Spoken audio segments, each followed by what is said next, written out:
এক সময়ে ফেরাউন বলেছে, আনা রব্বুকুমুল আলা, আমি হচ্ছি সবচেয়ে বড় আল্লাহ, সবচেয়ে বড় প্রতিপালক। এই তিনটা হলো কার বক্তব্য? ফেরাউনের বক্তব্য। এই ফেরাউন এক সময়ে বলছে যে আমি মূসা এবং বনী ইসরাইলের আল্লাহকে মেনে নিলাম।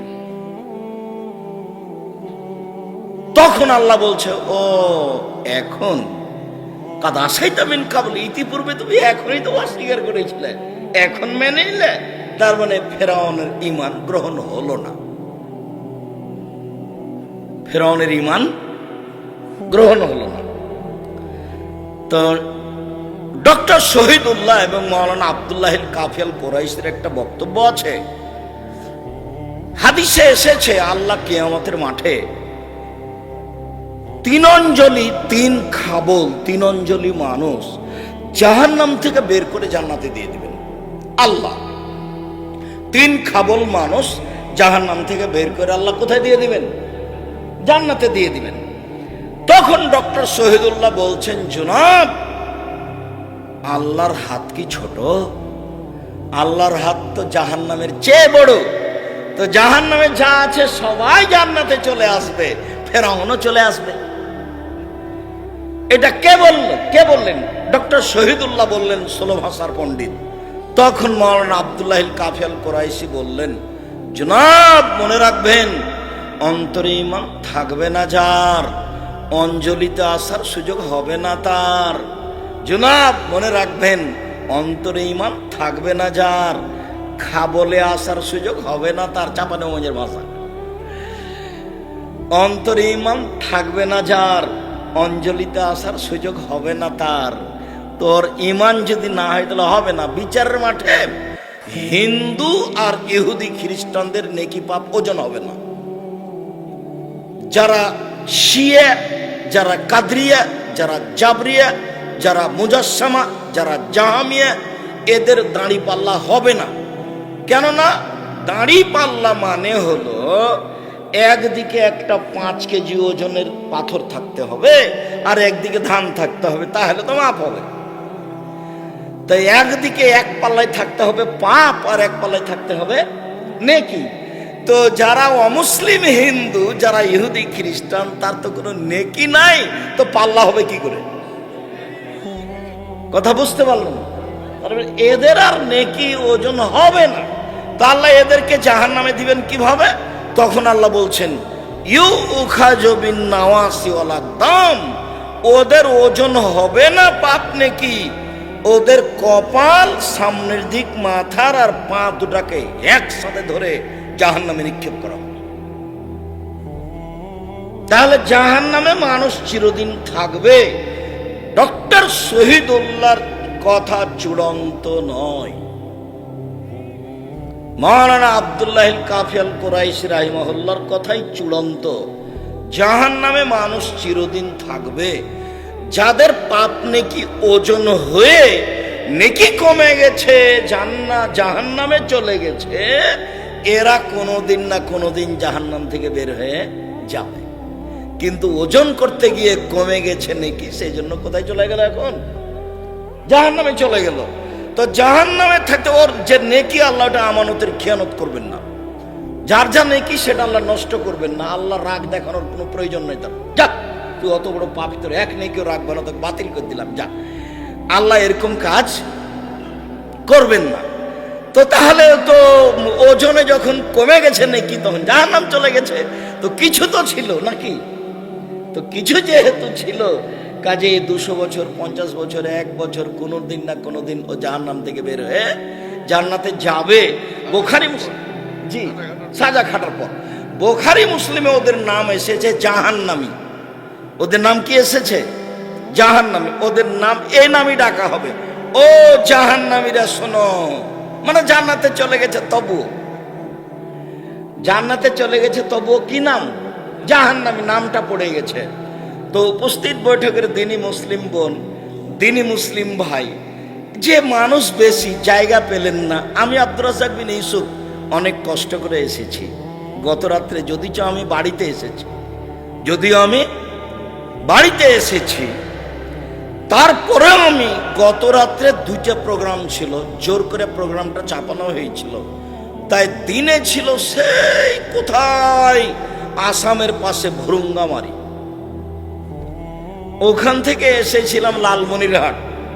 লালমনিরহাটে প্রোগ্রাম শেষ করে রংপুর শহর দিয়ে পার হচ্ছিলাম, তখন যারা খেলেনি তো যারা খেলা দেখছে এদের অবস্থা এটা দেখলাম। এরপরে প্রতিষ্ঠানে এসে কিছু কাজ টাজ, তারপরে আমি এসেছি। আমি আপনার বাড়ির মানুষ এসেছি, আপনি জানেন যে আমি আব্দুর রাজ্জাক বিন ইউসুফ এসেছি, তারপরে আপনি বাড়ি চলে গেলেন কেন?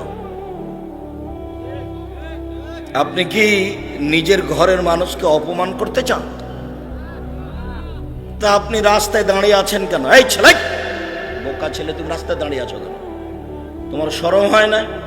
তোমার লজ্জা হয় না? তোমার ইতস্তবোধ হয় না? আসলেই তোমার লালন পালনের ত্রুটি আছে। এই ছেলে, তুমি যাকে মা বলেছে সে তোমার মা নয়, এ তোমার খালা।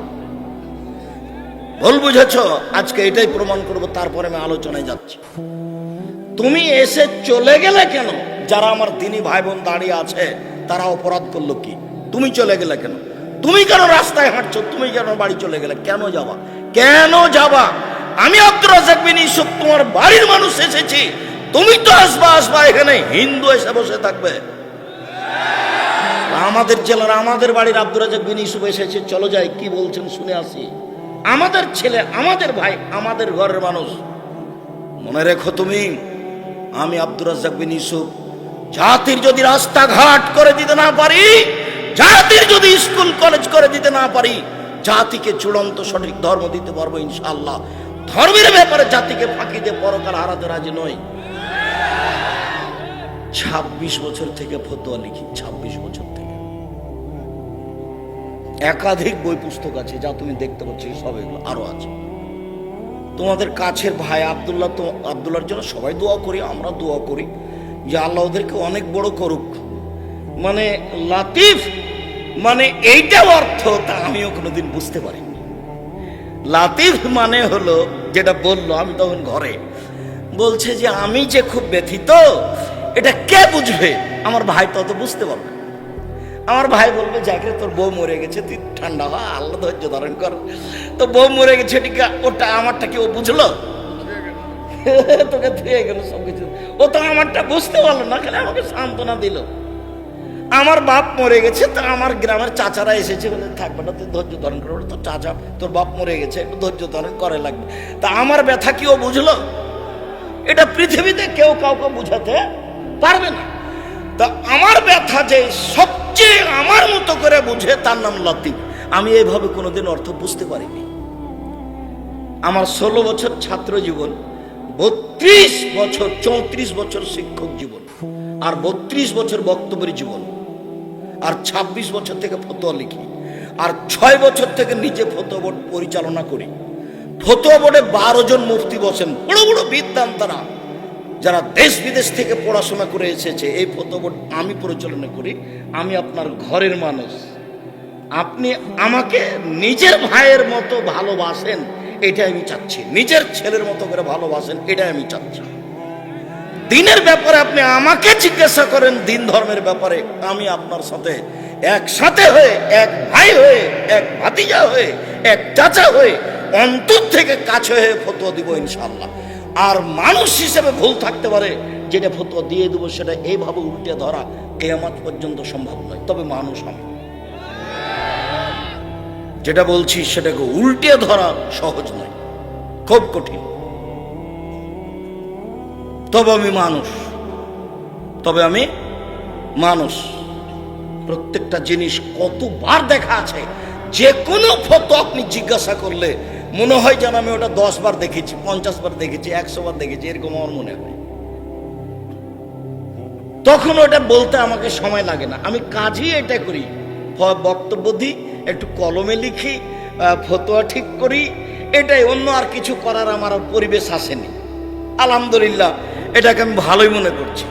আর আমি যে বলি যে জাতির যদি রাস্তাঘাট করে দিতে না পারি, কলেজ স্কুল করে দিতে না পারি, কে বললে পারি না? আলহামদুলিল্লাহ, জামিয়া সালাফিয়া ডাঙ্গিপাড়া পাওয়া রাজশাহী 26 থেকে 30 বিঘা জমির উপরে, জামিয়া সালাফি রূপগঞ্জ নারায়ণগঞ্জ 51 বিঘা জমির উপরে, জামিয়া সালাফিয়া আপনার বড়ি যেটা দিনাজপুর সেটা 20 বিঘা জমির উপরে, জামিয়া সালাফিয়া যেটা গড়তে যাচ্ছে বরিশাল সেটা শহরের পাশে 7 বিঘা জমির উপরে, জামিয়া সালাফির জমি রেডি আছে চট্টগ্রামে, জমি রেডি আছে ফরিদপুরে, জমি রেডি আছে নোয়াখালীতে, জমি রেডি আছে কুষ্টিয়াতে, জমি রেডি আছে ময়মনসিংহে, জমি রেডি আছে সিলেটে।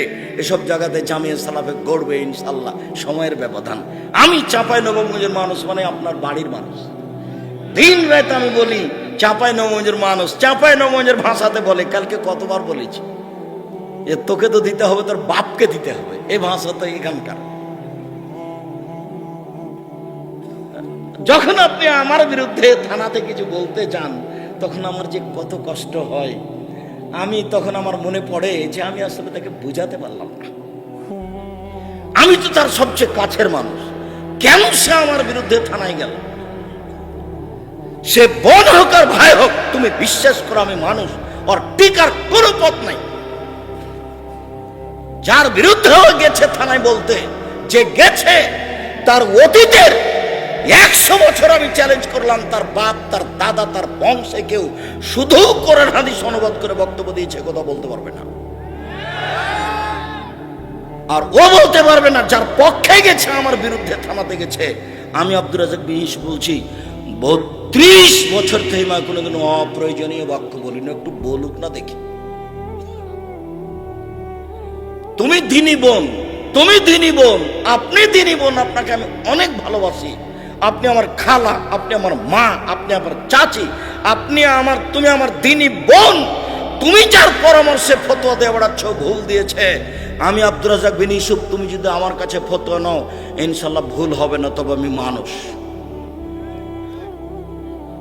অতএব আমার পরামর্শকে প্রাধান্য দেওয়া ভালো হবে, আমি এটাই মনে করি। সম্মানিত দিনী ভাই বোন,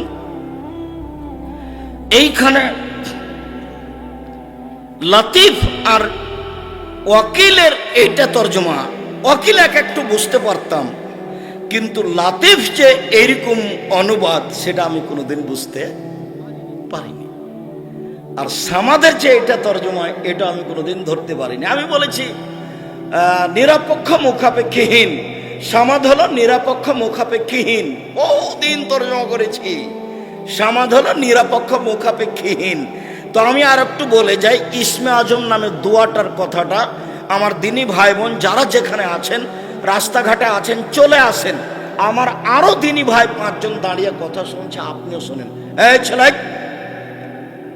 তুমি রাস্তায় দাঁড়িয়ে আছো কেন? এখন ওখানে কথা বলছো কেন? কোন শরমে? তুমি কি বলতে চাচ্ছ যে আসলে তোমার মা তোমার মা নয়, তোমার খালা?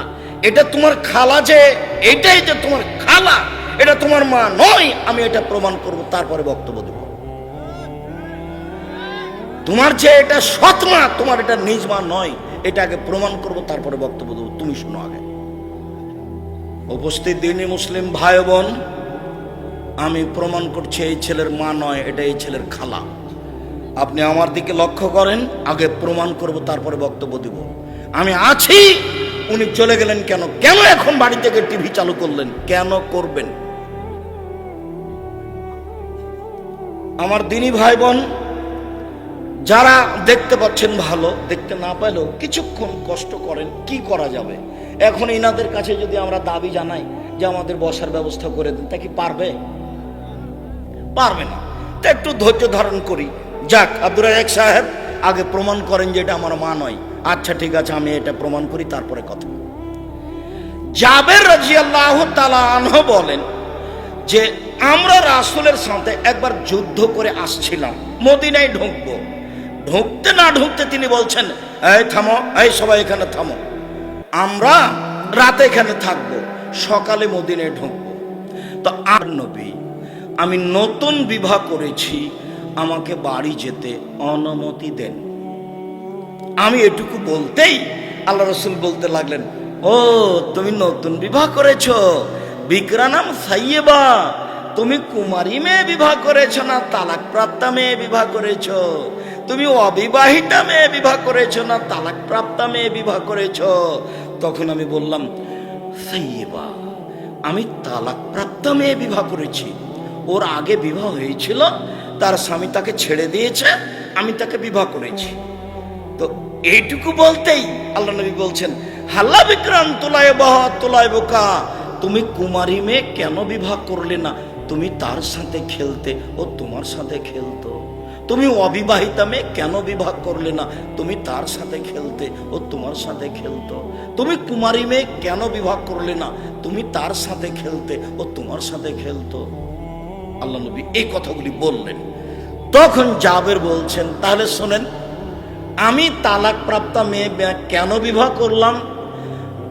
আমার বাপ ওহুদের যুদ্ধে শহীদ হয়েছেন 6 জন মেয়ে রেখে। আমার 6 জন বোন আছে। আমার বোনদের সমবয়সের মেয়েকে আমি বিবাহ করিনি 4টা কারণে। আল্লাহর নবী, আমার বাপ ওহুদের যুদ্ধে শহীদ হয়েছেন, 6 জন মেয়ে রেখে আমার 6টা বোন আছে। আমার বোনদের সমবয়সের মেয়েকে আমি বিবাহ করিনি 4টা কারণে। আল্লাহর নবী, আমার বাপ ওহুদের যুদ্ধে শহীদ হয়েছেন 6 জন মেয়ে রেখে। আমি আমার বোনদের সমবয়সের মেয়েকে বিবাহ করিনি 4টা কারণে। এই 4টা কারণই হচ্ছে আমার মায়ের জন্য, তোমার মায়ের জন্য, সবার মায়ের জন্য। এই 4টা কারণ, এই 4টা কারণ যদি মায়ের মধ্যে থাকে তো এটা মা, আর যদি না থাকে তাহলে এটা খালা। আমার স্ত্রী যেন আমার বোনদেরকে শিষ্টাচার শেখাতে পারে, শিষ্টাচার। এই কারণে আমি তালাক প্রাপ্ত মেয়ে বিবাহ করেছি। অবিবাহিতা মেয়েগুলো জানবে না, বুঝবে না, তাই আমি তালাক প্রাপ্ত মেয়ে বিবাহ করেছি, যাতে করে আমার বোনদেরকে শিষ্টাচার শেখাতে পারে, শিষ্টাচার। আম্মু, রাস্তায় হাঁটলে এক পাশ দিয়ে হাঁটিও, শিষ্টাচার। আম্মু, বাড়ি থেকে বের হওয়ার সময় সালাম দিয়ে বের হয়ো, শিষ্টাচার। আম্মু, ডান পায়ের জুতা পরার সময় ডান পায়েরটা আগে পরিও, খোলার সময় বাম পায়েরটা পরে খুলিও, শিষ্টাচার। আম্মু, বিছানায় শোয়ার সময় ডান কাতে দোয়া পড়ে শুয়ো, শিষ্টাচার। আম্মু, গিলাস ডান হাতে ধরে পানি খায়, বাম হাতে ধরিও না। আম্মু, বাম হাতে শয়তান ধরে, শিষ্টাচার। তোমার চাচা, বাপ, দাদা কেউ বিদায় হলে বলিও, আস্তাগফিরুল্লাহ দীনাকা ওয়া মানাতাকা ওয়া আখিরা মালিক ওয়া যাওয়াদাকা লাতাকা ওয়া গাফারা যামবাকা ওয়া ইসতালাকাল খায়রা আইসমা কুনতা। এই দোয়া পড়িও, টাটা বাই বাই বলো না। এটা হলো অনইসলামিক শিষ্টাচার। মোবাইলে রিং হচ্ছে, আম্মু যদি চিনতে পারো হিন্দু তাহলে বলিও ধন্যবাদ। কি বলছিলেন জনাব?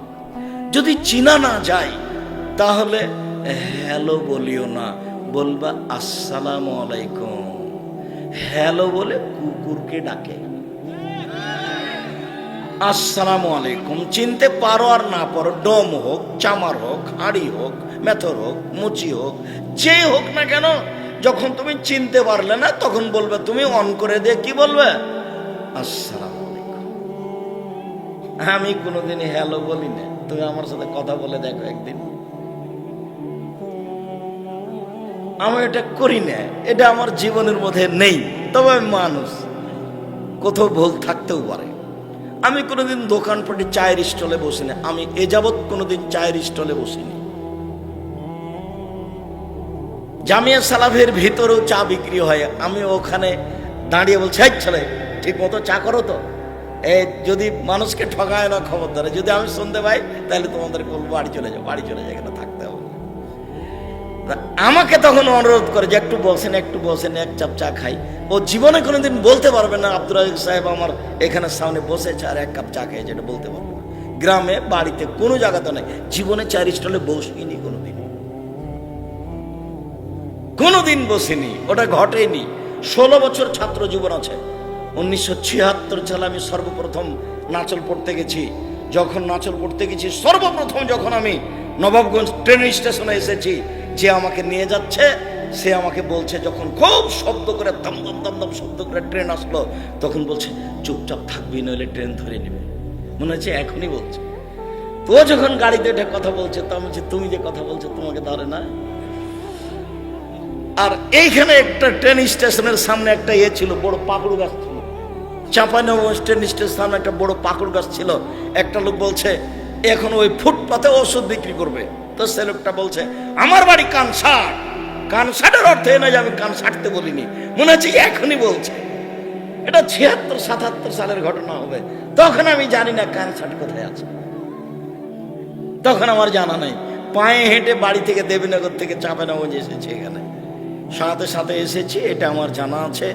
লোকটা বলছে আমার বাড়ি কানসাট, মানে আপনাদেরকে আমি কান সাটতে বলিনি। তখন আমি জানি না কানসাট কোথায়। সম্মানিত দিনী বোন, সম্মানিত দিনী ভাই, আমি আপনাকে অনুরোধ জানাচ্ছি যে তোমার মা, আপনার স্ত্রী যদি ছেলে মেয়েকে শিষ্টাচার শেখাতে না পারে, তাহলে এটা মা নয়। তোমার মাথায় খেলোয়াড়দের মতো করে চুল আছে, ছাতা চুল ছেটেছ, চতুর্দিক চাঁচা আছে, বলো তো এটা কোন শিষ্টাচার? ইহুদি খ্রিস্টানের শিষ্টাচার। তোমার প্যান্টটা টাকানোর নিচে আছে, বলো তো এটা কোন শিষ্টাচার? তোমার দাড়ি চাঁচা আছে, বলো তো কোন শিষ্টাচার? তোমার হাতে সিগারেট আছে, বলো তো কোন শিষ্টাচার? তুমি মোবাইলে হ্যালো বলছো, বলো তো কোন শিষ্টাচার? দোকানে বসে তুমি আড্ডা পিটছো, বলো তো তুমি এটা কোন শিষ্টাচার? তোমাকে কি শিখালো তোমার মা? এটা তোমার মা নয়, এটা তোমার সৎ মা। 2, অতোয়াল্লে মোহন্না, আমার স্ত্রী যেন আমার বোনদেরকে বিদ্যা শিখাতে পারে। বিদ্যা, আম্মু জোহরের সালাত 4 রাকাত ফরজ পড়তে হয়, আগে 4 রাকাত সুন্নাত, পরে 2 রাকাত সুন্নাত। 6 রাকাত সুন্নাত পড়লে জান্নাতে ঘর বানানো হয়। আম্মু জোহরের আগে 4 পরে 4, 8 রাকাত সুন্নাত পড়লে জাহান্নাম হারাম হয়ে যায়। আম্মু মাগরিবের পরে সালাতুল আওয়াবিন পড়তে হয় না। আম্মু মাগরিবের পরে শুধু 2 রাকাত। সালাতুল আওয়াবিন হচ্ছে 10:30 11টার সময়, 11:30টার সময় সালাতুল আওয়াবিন। ওই শব্দটা আল্লাহর নবী নিজে উচ্চারণ করে বলেছেন, সালাতুল আওয়াবিন। আম্মু চাস্তের সালাতের চেয়ে সালাতুল আওয়াবিন বেশি দামি। কখন? 10:30 11টা 11:30টার সময়। আম্মু বিদ্যা, বলো তো তোমার মা তোমাকে কি বিদ্যা শিখিয়েছে? 3, অতুরাজ যারা হন না, আমার স্ত্রী যেন আমার মাথার চুলকে, আমার বোনদের মাথার চুলকে চিরুনি করে সাজগোজ করে ভালো করে ঢেকে সবকিছু ঠিকঠাক করে রাখতে পারে। আমার স্ত্রী যেন আমার বোনদের মাথার চুলকে চিরুনি করে সুন্দর করে পরিপাটি করে সাজগোজ করে রাখতে পারে। এই জন্য আমি আমার বোনদের সমবয়সের মেয়েকে বিবাহ করিনি। আমি তালাক প্রাপ্ত মেয়েকে বিবাহ করেছি যাতে এগুলি পারে। এইবার আমি আপনাকে বলি, আপনার স্ত্রী এখানে বসে আছে, আপনার মেয়েটা ক্লাস 10-এ পড়ে, পাশে বসে আছে, গল্প করছে, মাথায় পাঞ্জার পাঞ্জার চুল আছে, শীতের দিনে চুল ছাড়া আছে। বলেন তো আপনার স্ত্রী কি শিষ্টাচার শিখিয়েছে বাচ্চাকে? আসলেই কি এটা আপনার স্ত্রী, না কিভাবে আপনি সংসার করছেন? না এটা আপনার সৎ স্ত্রী? এগুলো বাচ্চাকে দেখে না। স্ত্রী সৎ হয় না, ঠিক বলেছেন। এটা কি বাচ্চার সৎ মা? মানে পরের স্ত্রী। এটা কি আপনার আর একজন স্ত্রী? আল্লাহ রহম করো, সৎ মা।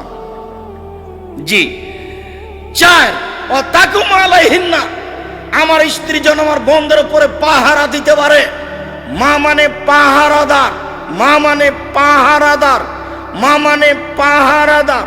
চাঁপাইনবাবগঞ্জে একটা ফ্যাক্টরি খোলা হয়েছে, মালিক 3 জন গার্ড পাহারাদার রেখেছেন। সকালে শুনলেন ঠিক মতো রাতে পাহারা দেয়নি, ঘুমিয়েছিল। মালিক সকালে তাকে বিদায় করে দিবে। আপনার স্ত্রী আপনার বাচ্চার উপরে পাহারা দেয়নি, এখন আপনি স্ত্রী কি করবেন দেখেন। আমি তালাক দিতে বলিনি, তবে স্ত্রী যদি পরিবারকে দেখতে না পারে তাকে তালাক দেওয়া ভালো, এটা আমার পরামর্শ। মা হলে 4টে জিনিস লাগে।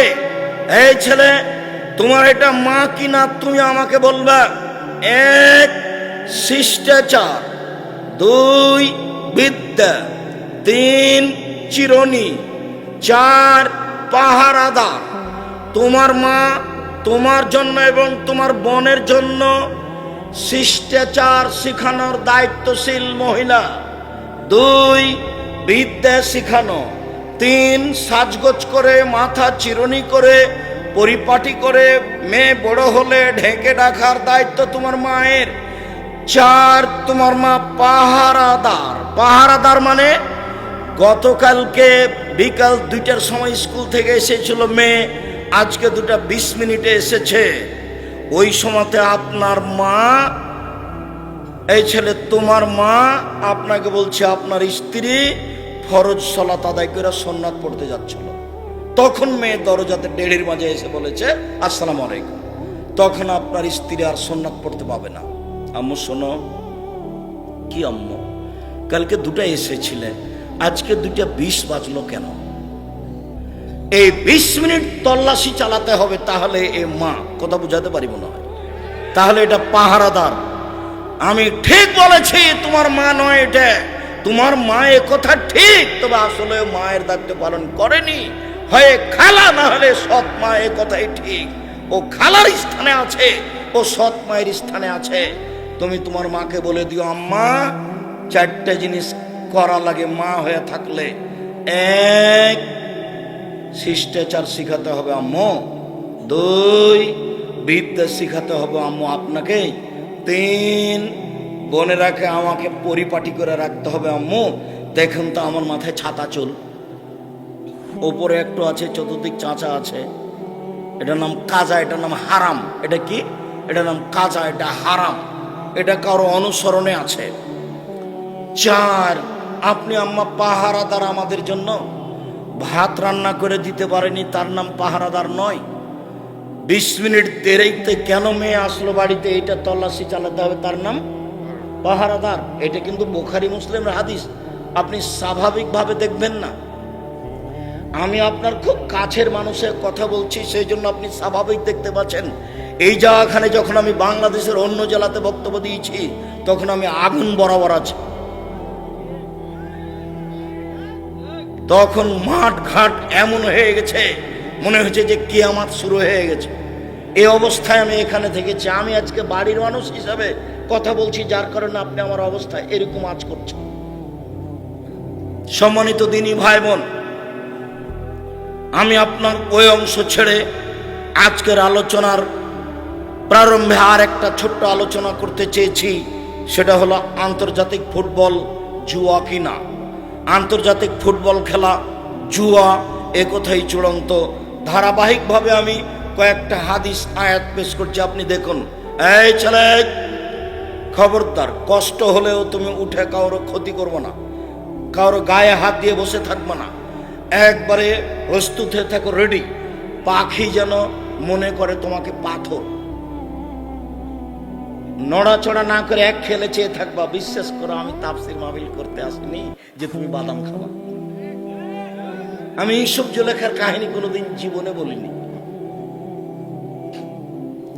আমি দাউদ আলাইহিস সালাম আর একটা মেয়ের প্রতি আসক্ত হয়েছেন, হয়ে এরকম কিছু করলেন, এই কাহিনী আমি জীবনে বলিনি। আমি লিখে দেখিয়েছি। বইয়ের নাম হলো তাফসির কি মিথ্যা হতে পারে? মানে ওই বইয়ে যত তাফসির আছে সবই মিথ্যা। তাফসির মাহফিল ঠেকানোর জন্য এটা লিখেছি।